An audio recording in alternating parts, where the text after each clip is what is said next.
All right, folks, well, this isn't gonna do, is it? So this is how I bought this truck, outside of the back rack and the slip tank and, you know, the work stuff.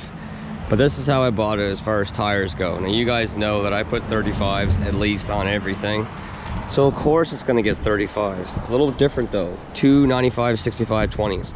So they're actual true 35 inch, not 34 point something. They're actually like 35.1, but they're 11.5 wide versus 12.5 wide to help with the rubbing on the radius arm and the sway bar.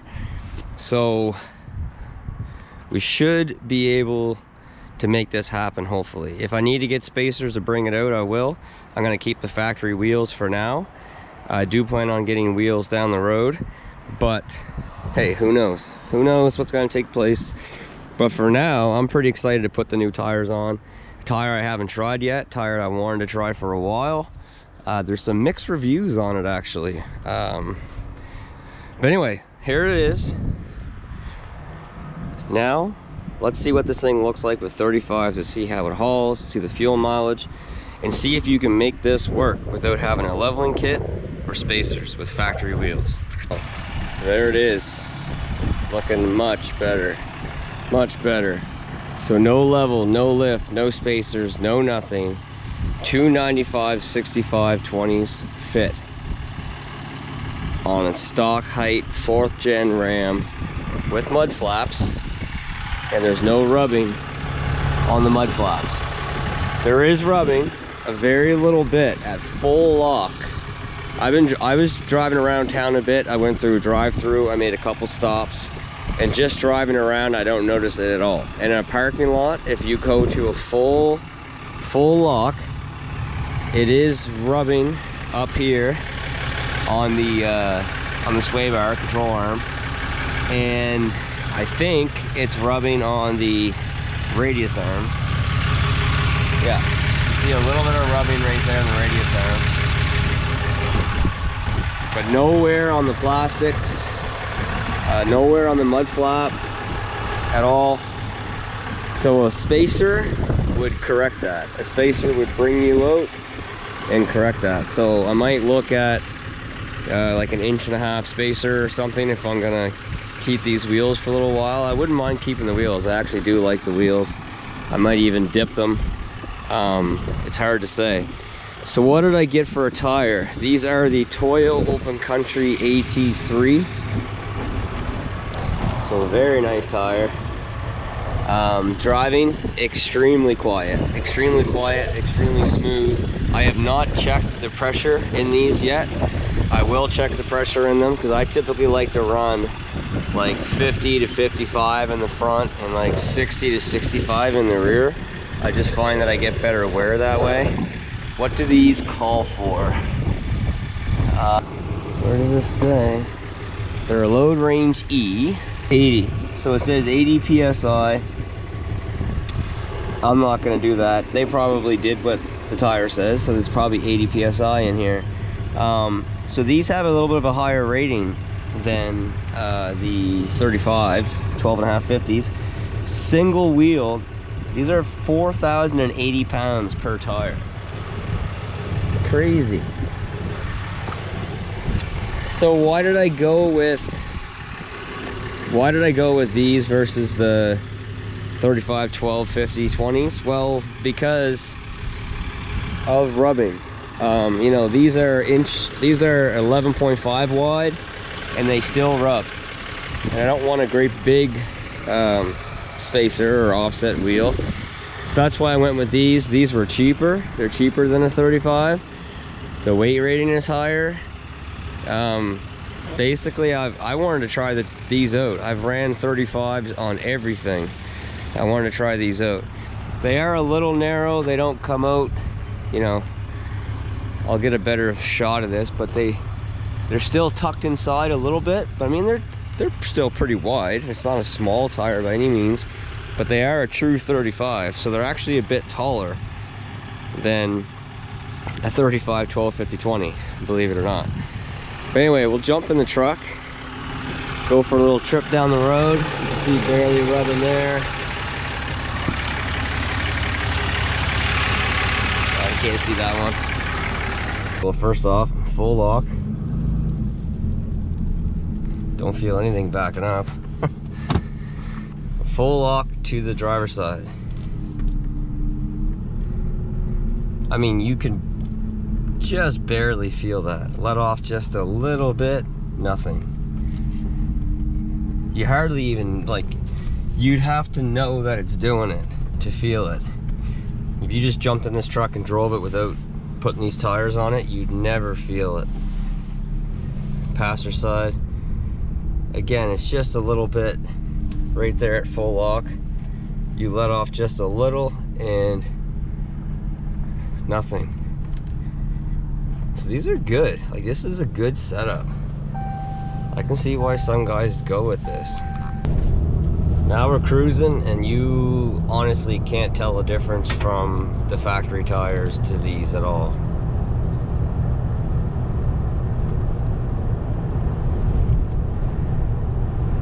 So the truck does definitely drive a little bit smoother now with that extra amount of rubber on there. Again, I have not checked the pressure, so once I adjust the pressures, it will drive even a little bit better handling the bumps. That's one thing I find about this Ram, especially after driving the Chev for a couple minutes today, is, man, these 4th gen Rams definitely drive rougher, especially with the air suspension compared to the Fords and the Chevs. Chevs with that independent front suspension, that thing's like floating up there. But yeah, man, this is so quiet, and they're an aggressive tire. So I'll keep an eye on the wear for sure. So 122,000 kilometers basically on the truck right now. So we'll have to see how that makes out. I don't know how much the speed is thrown off yet. I'm gonna try to check that later in the video. I have a speedometer app, so I'll bring it up and then I'll see what the truck says and I'll see what the app says. So you can see how much difference the speed is, because we gained a lot of height. We gained a lot of height, but yeah, this is great. This is a good step. It's a good step in the right direction. Well, now we're on the highway cruising, and again, you can hear it. Super quiet. So how much did it throw off the speedometer?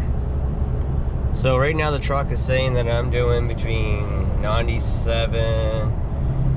Okay, let's just see. Let's just do a little flash back and forth. 95, 96, and we're doing, 98.